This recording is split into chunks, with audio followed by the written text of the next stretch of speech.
स्थान राजस्थान का एक पुराना गांव करमपुर। वर्ष 1997। करमपुर गांव बहुत पुराना था, जहां हर दीवार पर समय की धूल जमी थी। गांव के बाहर एक खंडहर था, जिसे लोग जिन्नों की हवेली कहते थे।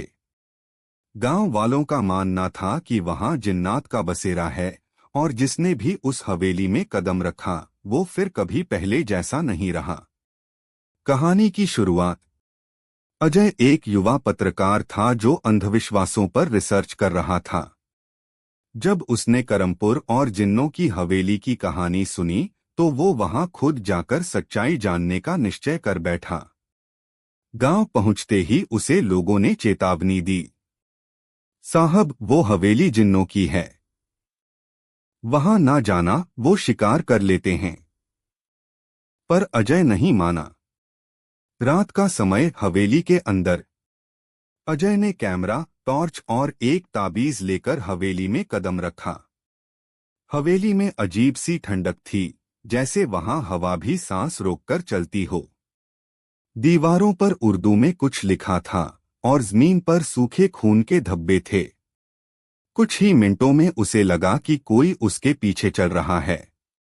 खर्र खर्र, धीमी मगर भारी सांसें। अचानक कैमरे का लेंस अपने आप घूमने लगा। रिकॉर्डिंग में सिर्फ एक काला साया दिखाई दे रहा था, जिसकी आंखें लाल थीं और चेहरा एकदम अस्पष्ट। कौन है? अजय ने चिल्लाकर पूछा। तभी हवेली के दरवाजे बंद हो गए। कमरे में अंधेरा और एक भयानक हंसी गूंजने लगी। तू आया है मेरी दुनिया में, अब तू जाएगा नहीं। जिन्न का शिकंजा। अजय का शरीर मानो जड़ हो गया। उसे लगा किसी ने उसकी गर्दन को जकड़ लिया है। उसकी आंखें बंद होने लगीं और उसके दिमाग में आवाजें गूंजने लगीं।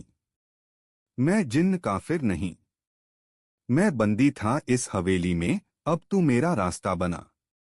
अगले दिन गांव वालों को हवेली के पास अजय का कैमरा मिला, लेकिन अजय कभी नहीं मिला।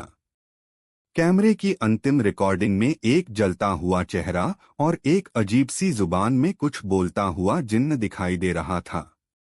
आज भी लोग कहते हैं, रात को हवेली के पास से अगर कोई गुजरता है तो अजय की आवाज सुनाई देती है। मैं अभी भी यही हूं, उसे मत जगाना। क्या आप भी कभी करमपुर जाना चाहेंगे? शायद